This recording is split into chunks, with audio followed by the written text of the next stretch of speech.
right.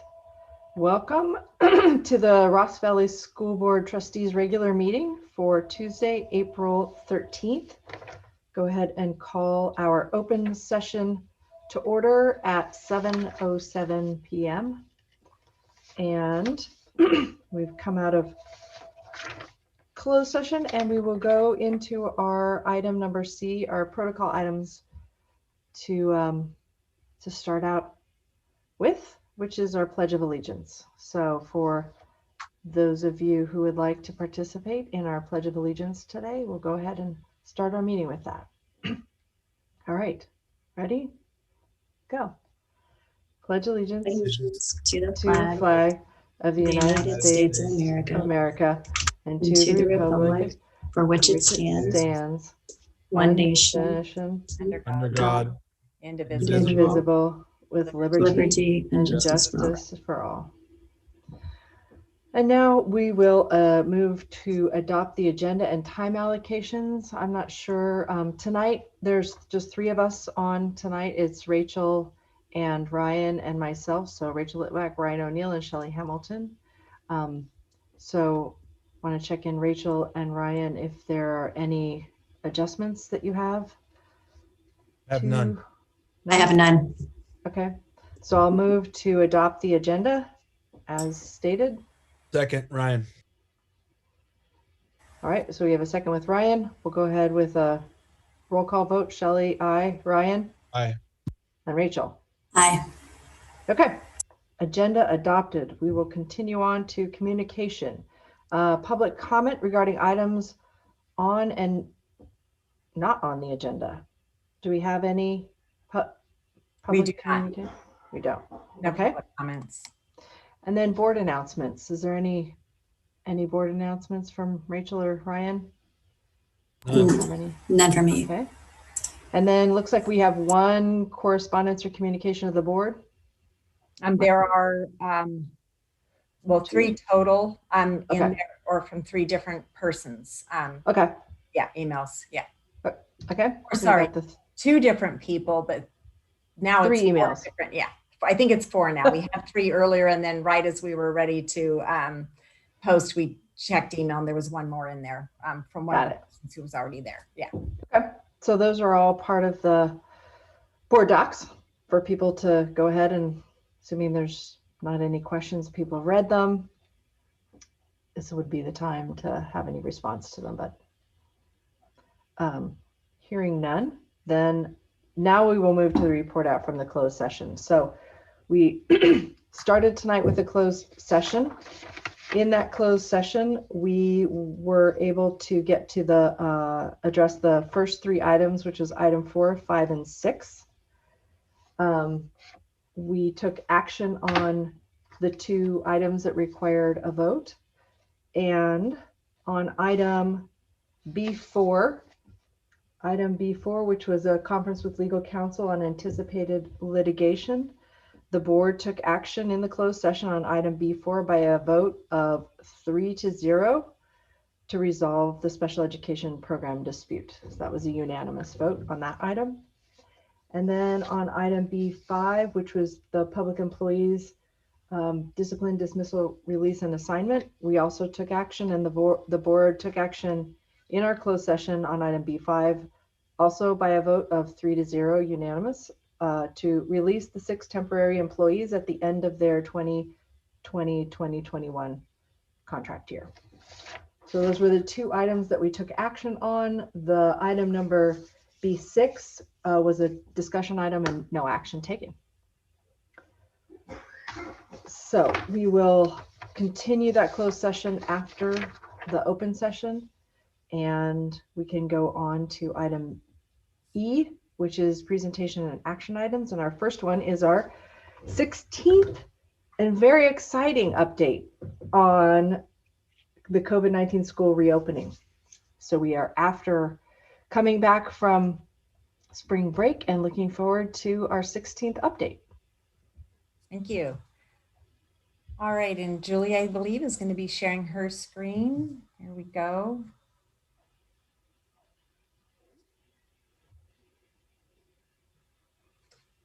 Alrighty, so we're just very excited to be back after spring break, and look at us, we're back into the swing of things and having all of our students back on campus 5 days a week. And we're also very happy that we have been able to continue the Virtual Learning Academy for families who want to remain in distance learning for their children through the remainder of the school year. And so the next slide, we just wanted to give you all a little bit of a snapshot of what all of our schools look like. So we were all busy out there yesterday at each of our schools after spring break and getting some pictures, and it just the kids talking to them. They are so excited to be back on campus. And also one of the changes that we've been able to make too is to be able to offer live art and music and PE classes. So that's just a change that we've been able to put in place, and very thrilled about that. So these next couple of slides are just of each of the schools. So we'll just take a minute on each of them and getting a kind of a snapshot of having all of the kids back. It's great. Marcy, I would add that the sandwich there, Christy Fish let me know that a kid did that to show how happy they were to be back in school. So cute. Very good. And Manor. And so there's some music there. Students in music, and then one of those other pictures is in the art class, and then out in the garden. So the schools are really taking advantage of all of the spaces that they have on the campus. Manor is one example of a school that's opened up its garden. So they actually have classes assigned into the garden for one of the recesses. And Wade Thomas. And so one of the elements, just with keeping our schools is limiting the access of non-students or staff onto the campuses. So with Wade Thomas there in that upper picture is families who have dropped their kids off in kindergarten or maybe first grade. And so each of the schools, depending on their size, does have some ingress and egress locations as to where each family would have their child enter. And White Hill. And White Hill, you can see the kids are much bigger, but there's also, we're lucky that we have the space on our campuses to be able to have the distancing required on each of our schools. So I think down there on the bottom is one of the choir classes. Maybe it's one of band, they just don't have their instruments, not sure. But yeah, so it's just a snapshot of kids being back and school resuming. So getting back to some of that normalcy that we have and what we know is really good for our kids. All right, so this is just a snapshot. Marin County still remains in Tier 3 moderate status, and we were designated as of 3/24. And for a county, so we do know, and it'll be in a later slide, is there's been a change to the blueprint, but it doesn't go into effect until June. And that's if some strategies are met or some factors are met. But so for right now, for a county to advance to a less restrictive tier, it must have been in the current tier for a minimum of 3 weeks, and it must meet the criteria for the next less restrictive tier for all 3 measures in adjusted case rate, overall test positivity rate, and equity quartile for at least 2 prior weeks. And over there in Marin County tracks their dashboard, and that's where over in the non-highlighted off to the right is where Marin County was at this snapshot in time as of March 15th. So we still monitor what's going on throughout our county, because we want to be able to know what we might be needing to look forward to should there be a change in the case rate in Marin County.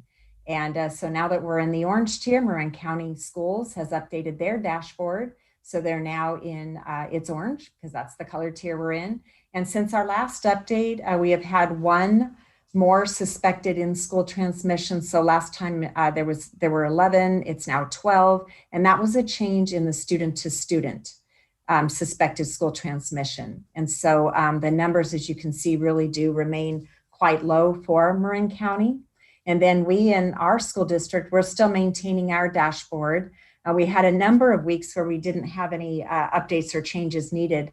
And then right before the spring break, we did have a scenario 2, which was a change at White Hill by adding, let's see, I think it went up two changes there. And those were both, as you can see in scenario 2, is a student or a staff member has been in close contact with a family member or someone who tests positive. So that's, again, an outside of school close contact that was not at school, that occurred. So in terms of Ross Valley, we still maintain only one suspected in-school transmission, and that would be a student-to-student transmission. And so still throughout Marin County and Ross Valley, all of our schools in Marin, is that there has been no student-to-adult transmission of COVID in Marin County. So what that really shows is that all of our protocols of distancing, face coverings, cleaning are working. And it really does show and help to keep all of our schools continue to be a very safe place. And what this slide shows is some elements of what are the essential elements of a safe K-12 school for in-person instruction. And again, we're relying on the science and the experts to be able to tell us from the medical field and the science around COVID and how we can continue to mitigate all of the factors and keep our schools safe.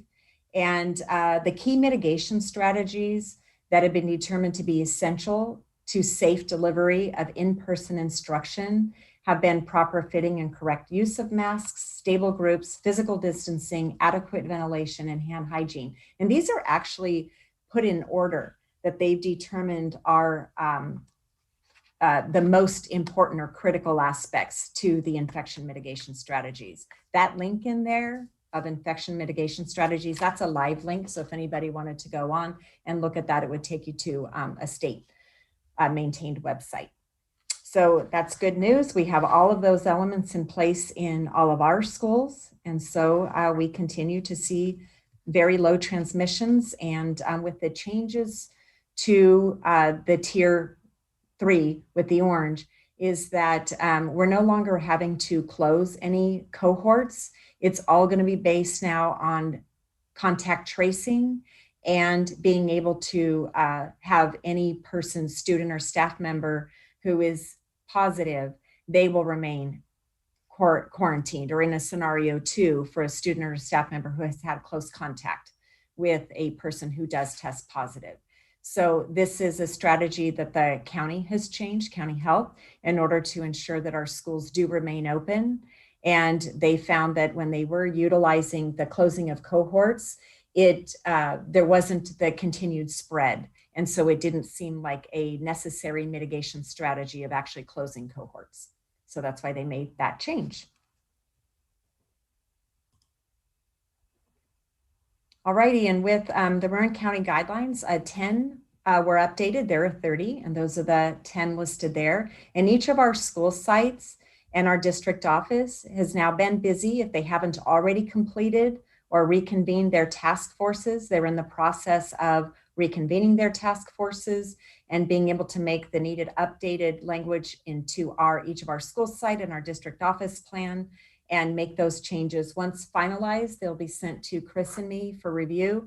And then Chris our CBO, will be able to get those into our CSP. So we have the school site specific safety plans, and then we have our COVID safety plan. The COVID safety plan is the document that is a Cal OSHA required document that all of our SSPPs live within, as well as our Cal OSHA plans to ensure that our employees are safe. And we have gone away from referring to cohorts as a classroom or a half class size, as in our olden days, but now referring to those as stable groups. From the state level, a cohort, the definition of that for the state has a very different definition. And so Marin County has also adapted and changed. So some of us were still getting used to changing away from calling it cohorts to stable groups. And with our spring break, we know that there was some families and some staff did travel And that's still following the state guidelines around travel, and that we know that travel itself can be a risky activity, because what happens when you travel is typically you're not maintaining your family grouping. You are coming into contact with many other folks. And as we know, California has different guidelines than Nevada or Hawaii or other countries, for example. And so with there being an increase, because all different states and counties, their spring breaks, for example, fall at different times. We don't all have our spring break from April 5 to April 12. And so with counties easing restrictions, they've seen an uptick in cases, Marin included. Now, Marin has actually gone down a bit. I've been monitoring those case rates, positivity case rates, and they are going back down a little bit. So hopefully that will maintain. And with spring break, we won't see with people coming back, because we do know it takes a minimum of 5 days from a time a person has been exposed to actually be able to, if they are going to be positive, that's when they would test positive, if after 5 days of exposure. And so we may see an uptick again in Marin in the next week or two. So for our schools, Marin County Public Health strongly recommends a 10-day quarantine after out-of-state travel. And school districts can have more restrictive guidelines in place for travel quarantining. Our district is sticking with the Marin County guidelines. And there is a way that students can return sooner. And that's if they and all members of their household test negative after day 7 of returning from or having a potential for an exposure. And then they can return as soon as they show us that their student has had the negative test. So so far, so good. A number of our families did let our school sites know that they would need an independent study following spring break because they were quarantining. Some families, that's because they traveled, and for other families, it's they're quarantining because they know that others did, even though they didn't, and they want to be sure that their students are not going to be a potential exposure. So they're choosing to quarantine as well.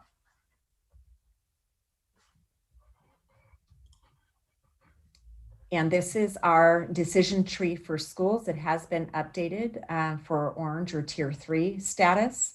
And so this is kind of the chart that we follow to help us navigate if we do have a report of an exposure or a positive. And this decision tree has been updated related to folks who have been fully vaccinated. We know that all of our employees have had the opportunity to be vaccinated. It is not a requirement. As an employer, we're not requiring it, but we did offer it. There were numerous opportunities, and we're happy to say that we have the majority of our employees have been fully vaccinated, and a person is fully vaccinated if after their 14th day, after their second dose, if it's of the 2-dose vaccine, Moderna and Pfizer, or 14 days after the first dose, if it's a 1-dose vaccine like Johnson & Johnson or the Janssen. So this is what we follow, and we are very much in contact with Marin County Health, and we are very thankful for the support they provide, because they have nurses on standby to support our schools in the event that we have a question that we're not quite sure how to proceed through that. So I'll stop there for a second and just see if anybody, before we move on to Julia, does anybody have any questions of anything covered so far? Nope. All right, good to go, Julia. All right. So as you all know, and as we show those beautiful pictures at the beginning of the presentation, we are now in phase 4, which is a full return to in-person instruction with a shortened day. And our TKers through our 8th graders are all have the opportunity to be in school every day of the week. So that's very, very exciting. And it really was wonderful to be able to tour all of the campuses this week and see it in action, and just noticing a real lightness in the air. It just felt very sunny and happy. Teachers, particularly at the elementary level where they no longer need to room and Zoom, were just elated to get to really be with kids in a different way. So that has been really wonderful, and kudos to everyone, parents and students and teachers and staff who helped to make that happen. And then, of course, looking still forward to a full return, certainly at the start of next school year, where we'll go back to a regular school day schedule. But we are getting there. We're close, and it feels really wonderful to have made this progress. In terms of our in-person learners at the elementary level, 95% of our kiddos are in person in 5 days a week. And at the middle school level, 87% have chosen to be in person or are able to come in person. And at the elementary level, we made the decision to really try not to continue with the rooming and zooming with very young children. It's difficult to imagine having a full class of kids in the room and managing a small number of children on Zoom. And so we now have 3 dedicated virtual learning teachers, our VLA, Virtual Learning Academy teachers. 1 for TK, K first, 1 for 2nd and 3rd graders, and 1 for 4th and 5th graders. And they all started this week on Monday, and they follow a very similar schedule to the in-person. They start at 8:30 and end at 1:30, just like everybody else, unless they're in kindergarten, in which case they end the day at 12:30. And so for our Virtual Learning Academy, a couple of things. We identified teachers at every grade level, 1 point person who would serve as a partner, a curriculum partner to the virtual learning teachers and share their curriculum with them. 2 of our virtual learning teachers are new to the district, and so they're supporting them in any way that they can. But that's been really wonderful to make sure that, that there's continuity between our in-person instruction and our virtual learning instruction. And I already mentioned that they're following a similar schedule, and there's a combination of synchronous and asynchronous work. These are, what we would typically call combination classes, but the numbers are fairly small. And so I've checked in with the teachers, and things are going very well. They're able to really individualize instruction. And sometimes they'll have one group working asynchronously while they are doing direct instruction with the other group, and then they'll flip it. But they're reporting lots of success and having a good time getting to know all the kids. And it's an interesting group of kids who get to know each other really early in elementary school because the classes are composed of students from all of our campuses. And they've talked about how when those kids land at White Hill years down the road, they'll see some former friends, which is pretty neat. We really wanted to make this a smooth transition for these students. And so we are giving them the opportunity to connect with their former teacher and classmates twice a week on Tuesdays and Thursdays.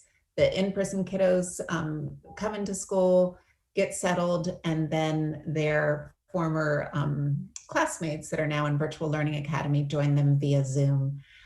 So we're keeping that connection going there. And we've also connected all of the former teachers up with the virtual learning teachers just to make sure that they have any information they might need to know about how they can best support those kids. And then just as our in-person students are having in-person live art, music, and physical education for the remainder of the year, our Virtual Learning Academy students are also having synchronous live virtual art, music, and physical education. So we're excited to be able to offer that program. At the middle school level, our teachers are continuing to room and Zoom, and they've gotten really, really good at it and are enjoying doing that and are enjoying having larger classrooms of kids in front of them. And Marcy, I think, are there any questions about the Virtual Learning Academy before we move forward? All right, thank you.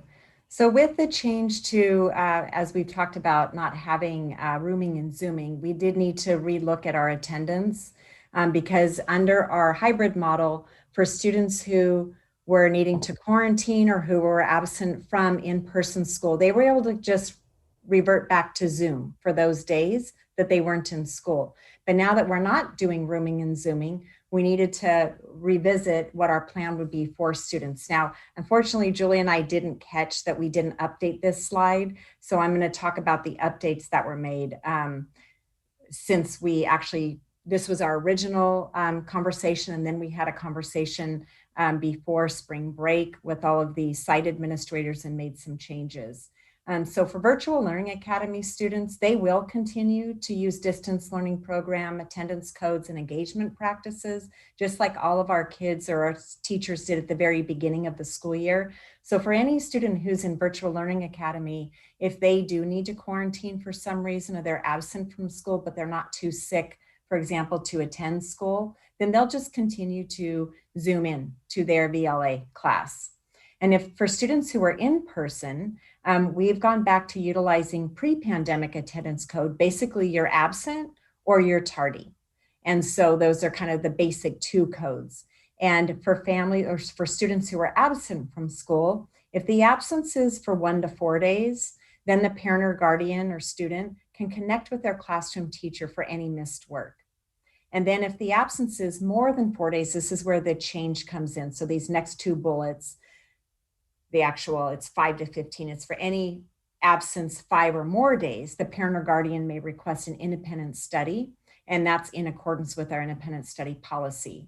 And so if they need an independent study, then they would just contact the school just as they always have, and then the school staff would explain the process.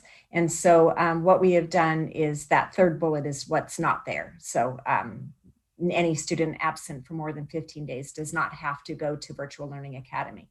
Of course, there may be situations where families decide that they need for their child to go into VLA or for their child from VLA to come into in-person, but that's going to be determined on a case-by-case basis. That won't just be as we've been able to do all year up until our phase 4, which is a very fluid model for students to be able to move between the hybrid or the virtual learning model. We did need families to make their decision and a commitment through the end of the school year.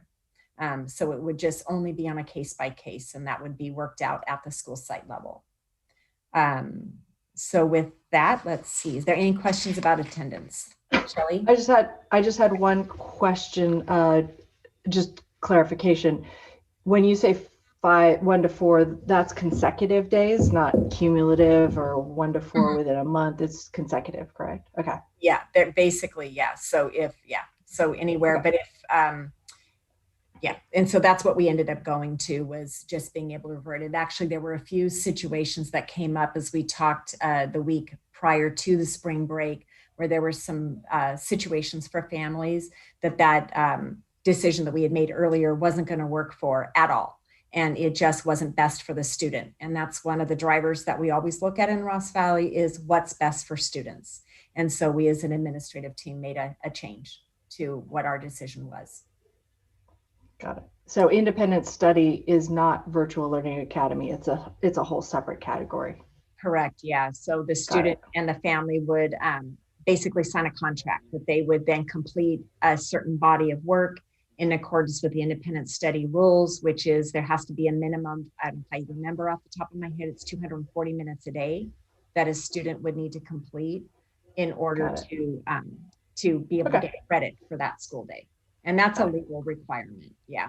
And the requirement by law too is that an independent study cannot be for anything less than 5 days of absence. It can only be for 5 and more. And that's ed code. Yeah. Great, thanks. Sure. Marcy, it's Rachel. I had a quick question. Yeah. So for the middle schoolers, they're still rooming and Zooming. Does this independent learning study apply to them as well, or can they opt into Zoom for a day if they're not feeling well? Okay.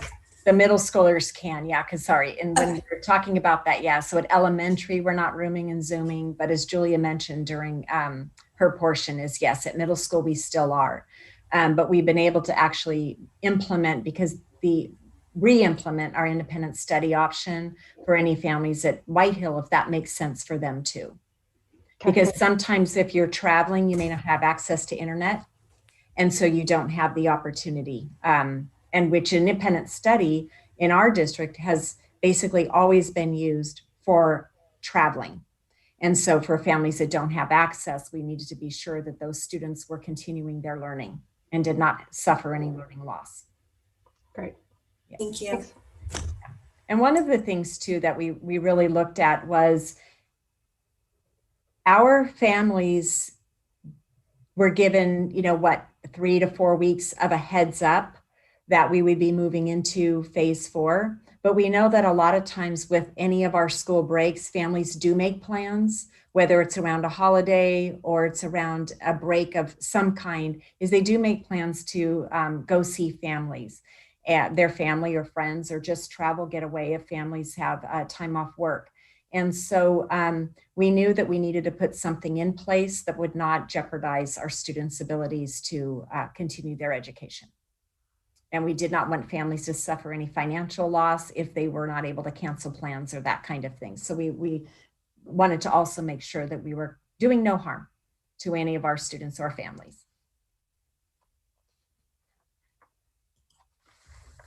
And throughout all of our planning, we are been able to check off pretty much everything off of our list. We still have a number of classified openings, and these positions basically are what supports the supervision of our students out on recess. We continue to recruit and fill the positions, and as these are necessary for our long-term planning to ensure a full return.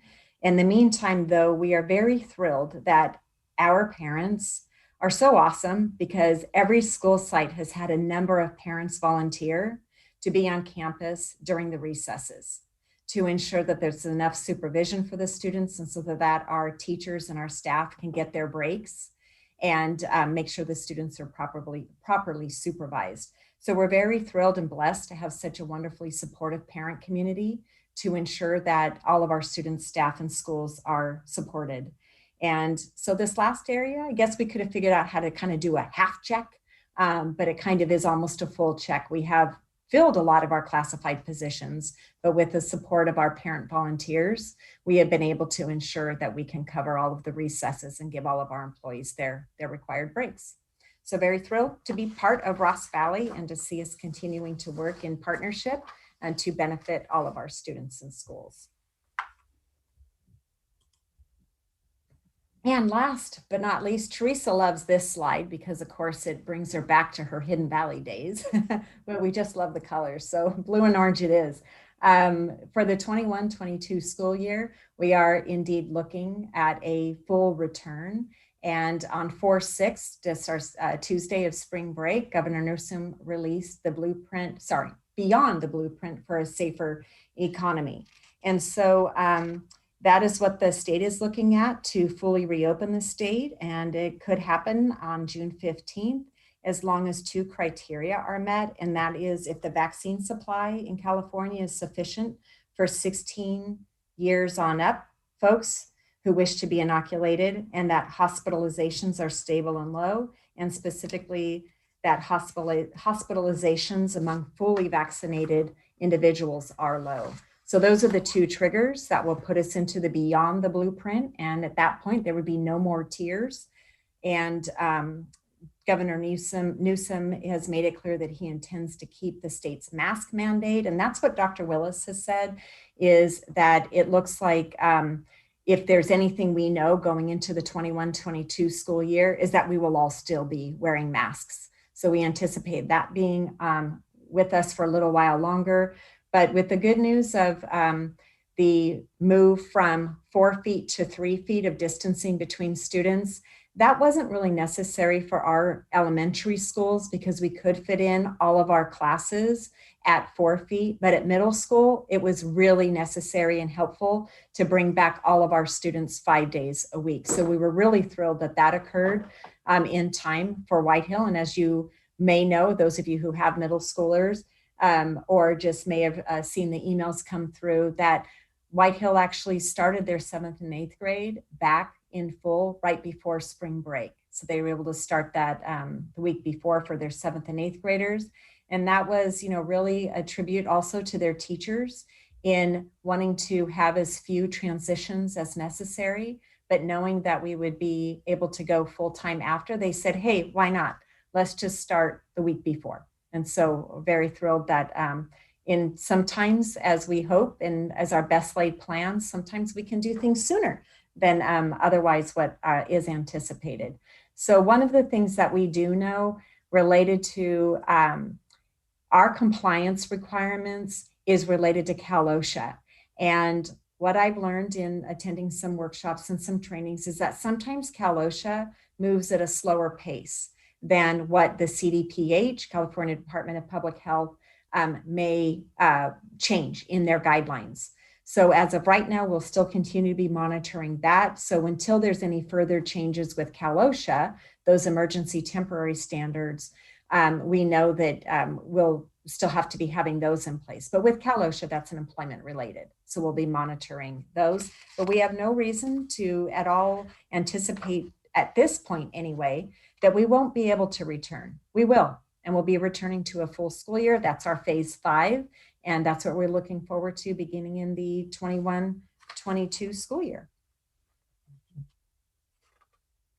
And also, if I might add, we also know that there are some monies that have been given state and federally to the schools. And so we're in the process of unpacking what the requirements are around how those monies can be spent. Some have different timelines. Some need to be spent by the end of 2022 school year, so others by the end of 2024.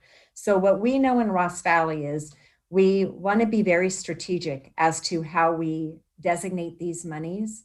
And because what we also know is that for any program or anything that we spend the money on that would require recurring spending after those monies have been spent, we'd have to figure out how to continue being able to provide the funding for them. And so we're looking at that. Some of the pots of money have some specific requirements to get stakeholder feedback. So we're planning that. We have Superintendent's Council coming up at the end of the month. So some of the agenda items that are standing on Superintendent's Council are schools reopening and LCAP. And then now we'll be adding the new topic of our one-time money. And we're calling it the one-time pots. And so we're looking forward to, we're very thankful that we have that additional money, because we know that as we're looking forward into going into next school year, we do anticipate being able to support our students academically, socially, emotionally, as well as our staff, and ensuring that everybody in our schools has what's needed to ensure the greatest success. All righty, so that brings us to questions or thoughts. Trustees? This is Ryan. It's just a tremendous amount of work. And it's also from looking back to where we were having these meetings a year ago and the uncertainty that we all dealt with and the sheer weight of that uncertainty.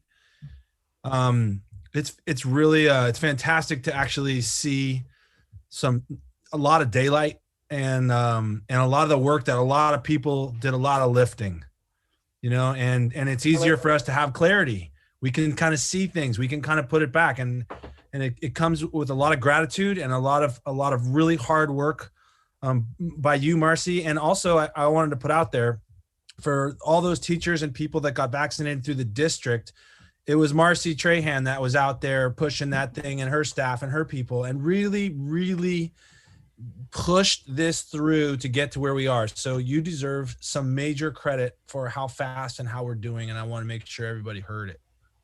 Well, thank you. It definitely is a team effort. There is nothing that I could ever do alone. And so thankful for Julia, Eric, Esther, Chris here at our district office, as well as all of our staff, all of our principals.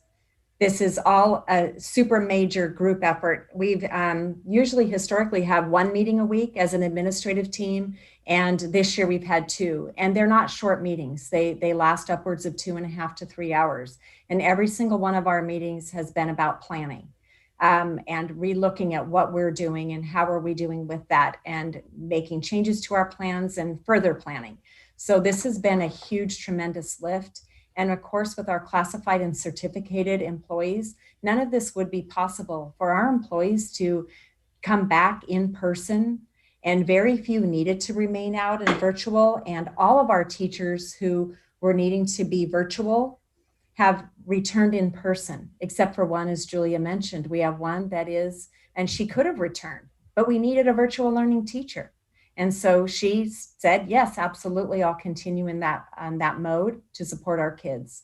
And so this has been an amazing Herculean effort with our families and our parents for their patience and for their input, giving us input throughout the way, and being there to support our schools and our students, the flexibility and just the trust that our kids have in knowing that all of the adults in their lives are there to look out for and take care of them.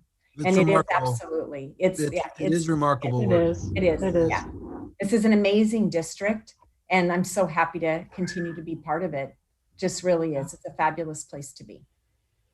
I would just echo that. And the other thing to put on top of that too is all of the communication. So it wasn't just meeting and planning, but then it was turning around and also doing all of the communicating. And so, you know, we're as trustees on all of the email distribution lists from all the principals and being able to see their communication out to their parents and teachers and kids.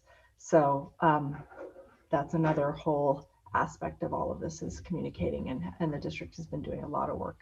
So really appreciate all the planning, all the work, all the adjusting, the resilience, everything you've said, and communication. Thank you. I do have to agree with Shelley and with Ryan. The communication has been fabulous to like the families. I have kids in two different schools, one at the middle school and one at the elementary. And so I've gotten a flavor for both of those. But it's been great just to see, I know where my kids are going. I know where they're dropped off. I know that they're in different areas that they need to go to. I know when there's pickups where I need to go. I mean, it's fantastic. And there's also been a lot of encouragement of kids walking and riding or getting to school alternate ways. And with the traffic now, I think it's really helpful. But you know, it's just been great to see like the number of kids who are getting to school alternate ways now, and that's being encouraged. So thank you guys. I know it's been a tremendous amount of work, and it's showing. Yeah. Thank you. Appreciate it. Thank you. All right. Then we can move on to the next discussion, which is an update and discussion on our district equity work with the district equity work in the parent task force. All right. Go ahead, Marcy, you were gonna. Oh, thank you. Yeah. All right. So just really thrilled to bring you an update tonight. As you know, we've been working for many years on our district equity work. And we started out with individual administrator learning, and then taking it to our teachers and staff, and starting with our staff. And this year we added a new component, which was to begin working with our families and bringing them involved, our parents, our guardians, involved in our equity work. And so starting our parent equity task force this year, and Julia's gonna give us an update. This is very critical and important work for all of our students and all of our Ross Valley community. So very thrilled to be leading it and a part of it, and absolutely so thrilled that Julia is leading this with me and doing a lot of the heavy lifting around all of the equity work. So thank you, Julia, and our partnership with Epic Education around that. So thank you. Julia, take it away. Absolutely. All right. So some of these slides you've seen before, but I wanted to bring them back because they're good ones, and you never know, there could be someone new tuning in who maybe doesn't have all the have a sense of kind of the breadth and the depth of the work that we've been doing over the last 4 years. So this just shows a timeline, and it actually, I need to continue it because we've done more work since this timeline ended. But the green kind of traces all of these different trainings that our staff has been engaged in. And then we've had a couple of big groups. We have a district-wide staff equity team. And then of course, as Marcy mentioned, we started this year. And really the work of this year has been about this, bringing in our parents and guardians into the work and listening. And so, again, that's the work of the year. And the main thing we've done is to develop this Parent Guardian Equity Task Force, which has membership, Parent Guardian membership from all of our sites, as well as staff representation. All of our administrators join in with the task force. We have teacher representatives, we have a classified representative. And then at the same time, in kind of a parallel track, we have our equity conversations. And these are forums that we've hosted in the evening, and they've been pretty open and just a place for our Ross Valley School District community to share their stories. And a lot of what we've heard from those forums has helped to inform the work of the task force. And I want to take a moment just to recognize the task force members. You can see we're quite a big group. And it also, you know, all of these members are showing up for meetings that are taking place at least once a month. And these are long meetings and they're hard meetings. You know, the equity work is not easy work. And, you know, it's been said more than once, if it isn't hard, you're really not doing the work. And so we really dig in, and lots of feelings come up and lots of thoughts continue long after the meeting ends. And so I have deep, deep appreciation for everyone who's stepped up into this role as being a part of our ParentGuardian task force, and particularly our parents who are really taking a leadership role here and helping to direct the equity work of the district. And our task force this year ended up identifying some actions that they wanted to see happen. And to that end, we divided into two subcommittees. So we have one subcommittee that's kind of about education, parent education, and another one that's about listening and parent voice. And so right here, you see kind of all of the work that the district is doing. We've done some PD with EPIC this year, leading our trainings and parent conversations. We've been working on some policy work. We've made sure that our teachers have had training in practices that we know really do a lot to serve our most marginalized students. We've been doing some curriculum work. I've talked about our equity book bundles. We're still moving forward with that and getting really excited. I just got a pile of 10 gorgeous picture books in my office that I've been reading through before I hand them off to the teacher that's going to examine them because they're great. White Hill 8th grade, they are doing social justice lit circles and have really just taken a deep, deep dive into some of the big issues that are particularly our middle school kids are interested in and know about and care about. Our White Hill history teachers and actually our elementary school teachers as well are taking a different approach to history where they're really taking that counter narrative and bringing it to the forefront. As you know, we have our drafted and completed racial equity mission statement. We've now got an equity space on our district website. And then super important, oh, I almost made it work, is the work of our parents here. And so the education committee has written a newsletter and they're just about ready to release the first issue of that newsletter.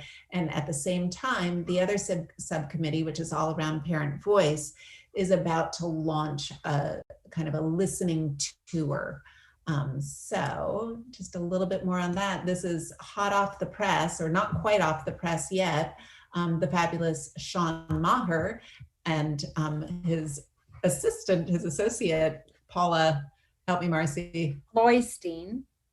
Thank you. Paula Loystein has just done an incredible job of trying to put together what the newsletter is going to look like. But the parents have written all of the content, and the newsletter is going to be a reach out to the parents of the district to kind of let them know what the equity work of the district is, and also do a little bit of teaching of their parent peers. I think the first issue is going to talk a little bit about microaggressions and what those are and why they matter and why we need to know about them.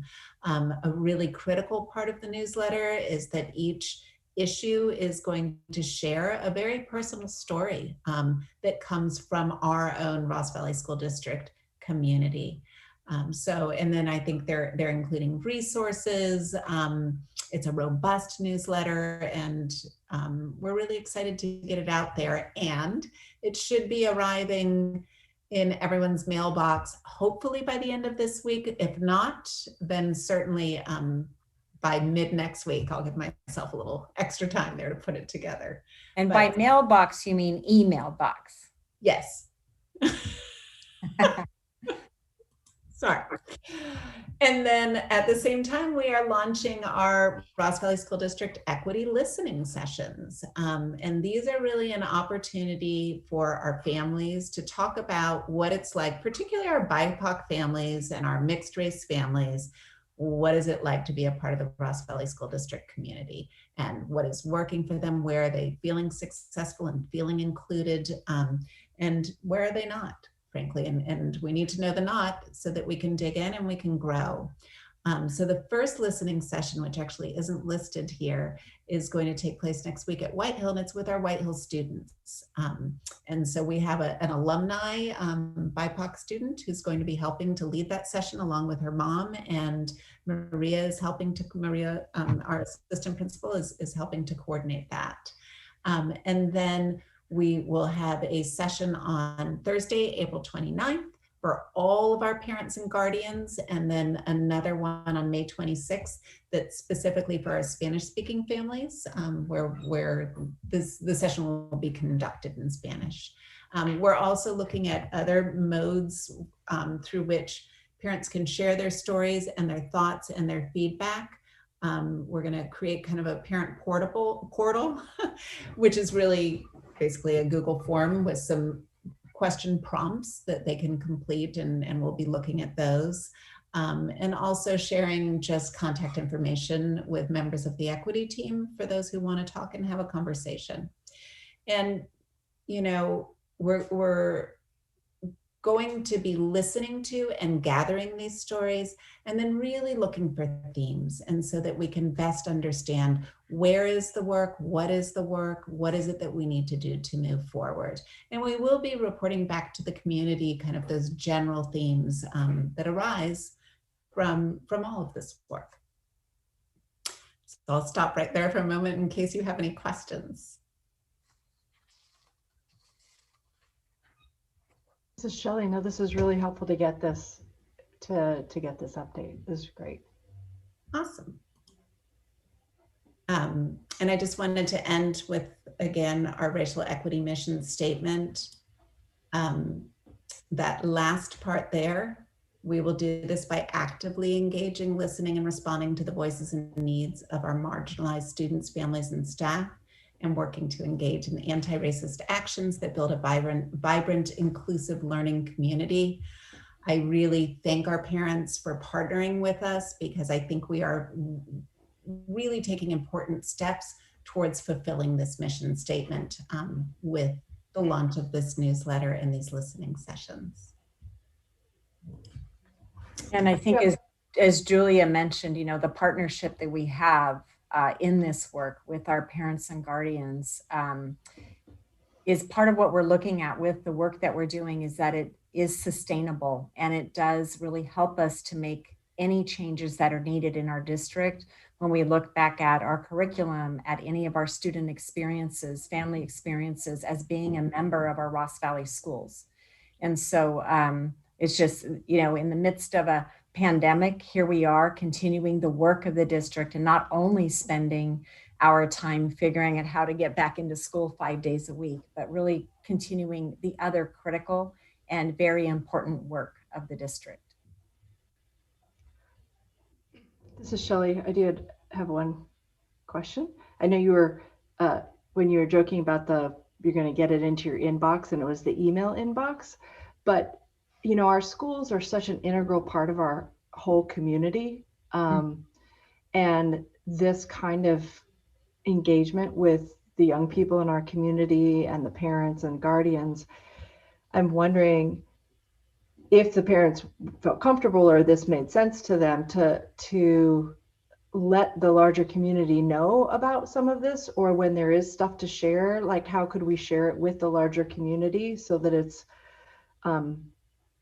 information for the whole fabric of our Ross Valley community, and not just those people with kids in the schools who are going to hear about it or learn from it and grow from it, because I think it's, like I said, our schools are such an integral part of our overall community. So that would just be something to think about, whether the newsletters there could be some at the libraries or at coffee shops or something like that, even, so that our larger community can hear from the students and the parents as well. I think that would be wonderful, assuming that's comfortable or what the task force would want to do.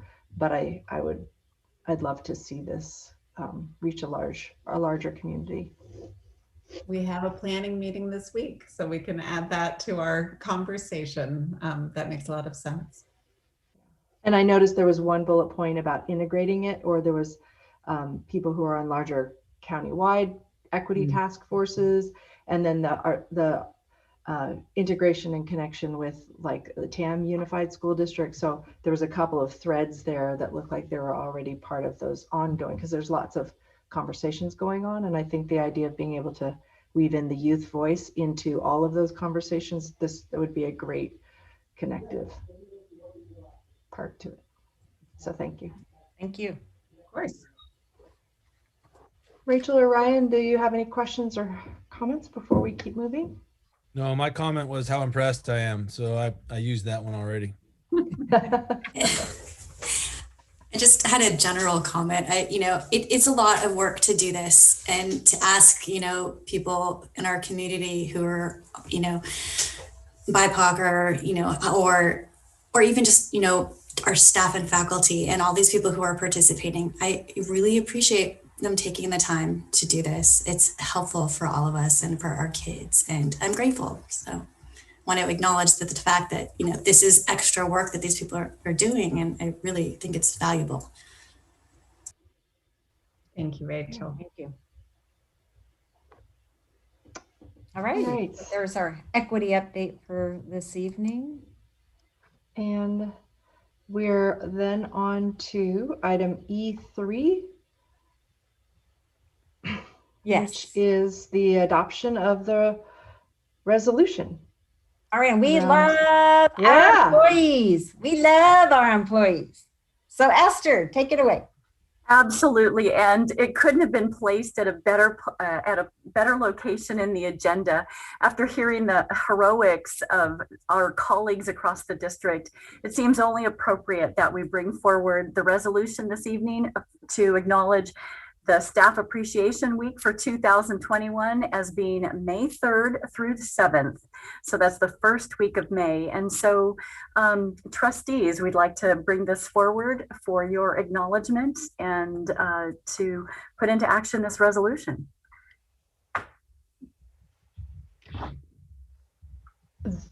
It's wonder that we're having a resolution for the week of May 3rd through the 7th. What kind of stuff what other kind of stuff can we do to show appreciation during that week to the staff, besides obviously having a resolution saying that we really appreciate everybody too? Well, I know that the different school sites will certainly do things for their faculty and staff. I know parents are often involved in this. Administrators are always want to say thank you as well to classified and certificated. But it really is so many ways to do that, and very creative. And we've seen so many times this year, over and over again, just the level of appreciation just continues to increase and multiply because we see astounding things happening every day. Wonderful. Yep. And then we also plan here, not just for our own district office staff, but we also have historically, as the district office administrators, done something to show our appreciation to for all of the staff at every single one of our schools. Wonderful. A wonderful week of designating appreciation. Ryan or Rachel, do you have any other questions or thoughts before definitely moving in to adopt that resolution? I have none, but I will move the motion. I will second it. Wonderful. Moved and seconded. So we will go ahead now and approve a resolution 16-20-21 for launching that Staff Appreciation Week and encouraging everyone to take. Do we have to vote on that? Yes, we do. Yes, we do. So we'll do a roll call. Ryan. Aye. And Rachel. Aye. And Shelley, aye. Wonderful. We adopted that, and we will look forward to helping everybody get appreciated on that weekend, doing everything that we can to make it a celebratory week. Thank you. All right. And let's go on with item number E4, which is our disclosure and sunshining, public disclosure and sunshining of the initial contract proposal for the 2021-2022 school year for the Teachers Association. Marcy or Esther? Yeah, thank you, Esther. Yeah. Thank you. Thank you, Shelley.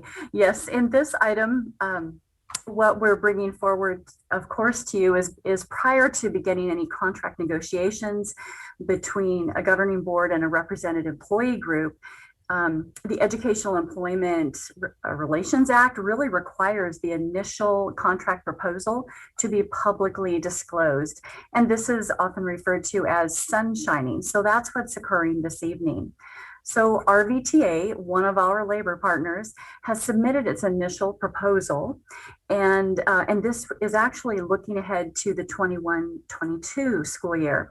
So this is before you this evening for that sunshining process, and it's really a way for the board to acknowledge receipt of the proposal and to give the public an opportunity to comment on RVTA's initial proposal.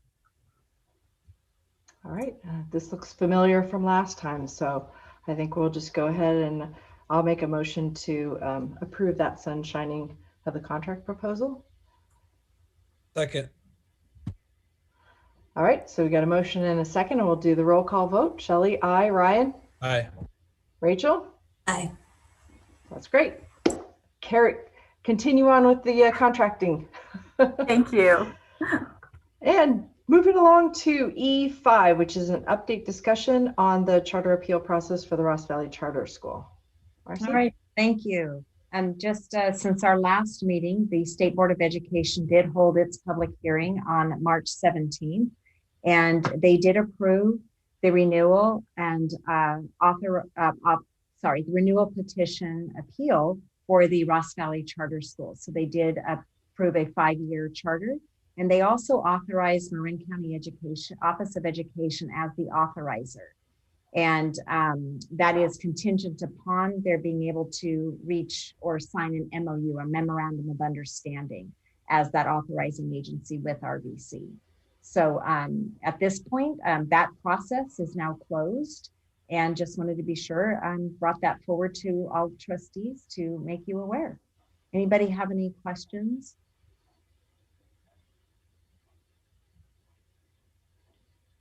No? All right. Okay. Thank you very much. Keep moving on then. We're on with the consent actions. Before we go ahead and approve all of the consent, is there anything that anyone had any clarifying questions on or needed to pull from that consent agenda? This is Rachel. I didn't have any comment on them. Okay. So if not, we can entertain a motion to approve the consent actions. Anyone? Make a motion. I'll go ahead and second it. And we can go ahead and do a vote. Rachel? Aye. Shelley? Aye. Ryan? Aye. Okay. So our consent actions have been moved and approved. And we are on to board business and committee updates or reports from trustees. Do we have any report, Ryan or Rachel, on any committees? I have meetings next week, but then since our last meeting. Got it. So I Yeah. will next time. With spring break, we got stuff afterwards. Ryan? No, nothing. Alrighty. And I'm good too. I think I might be under the superintendent if there was a superintendent's council, but nothing individually for me. So now we're under the meeting minutes for March 9th. Is there any discussion on the meeting minutes for March 9th? Anything that needed to be updated there? And if not, we can make a motion to approve. So moved. Whoop. Hold on. Ryan beat me to it. Okay, Ryan. I'll second it. Great. So we have a Ryan motion and a Rachel second, and we'll go ahead and take a vote. Ryan? Aye. Rachel? Aye. Shelley? Aye. All right, so those meeting minutes for March 9th are approved, and we are on to superintendent and cabinet report. Alrighty, thank you. Let's see. Chris Carson, any updates from business? Just that with the start of school this week, the Business Services Division, which includes the maintenance operations, the CNS and food services, purchasing, everybody was instrumental in the start of the school. And I just wanted to say thank you to them and let the governing board know that how hard it is that they worked. And we were even working over the weekend, the division, including Esther Salinas, Dr. Salinas, in helping get some of the shields out to schools. So I just wanted to say thank you to everybody and have a nice evening. Thank you. Alrighty, and Julia, anything to add from curriculum and instruction? Nothing further, thank you. All right, and Esther, how about HR? HR is working full steam ahead with filling all of the positions, both for this year and now looking ahead to next year. Thank you. Thank you. All right, and Eric, how about from student services? A couple important and awesome meetings coming up tomorrow night, 7 p.m. via Zoom is our 5th grade family life parent night, where we get an opportunity to hear from our family life education consultant, Steve Gardner, and district nurse, Megan O'Hare, who will be then delivering the lessons to 5th grade students across the district over the next 3 to 4 weeks, which is going to be a lot of fun tomorrow night. And then a week from tomorrow will be our 4th DLAC meeting of the year, 6 p.m. via Zoom. There'll be a communication going out about that tomorrow. And again, very excited to continue our work to support our English language learner community. And that's what we got going on in the next 7 days. All right, thank you, Eric. And for superintendent's office, just want to put a reminder out there about our budget workshop that's coming up next Thursday, April 22nd from 6 to 8 p.m.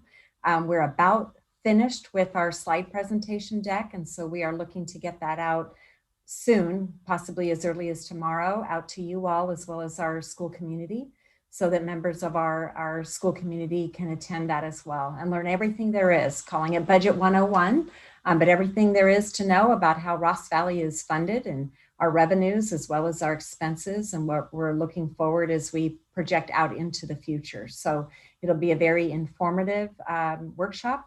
And also we have coming up our next Superintendent's Council, which will be on Wednesday, April 28th.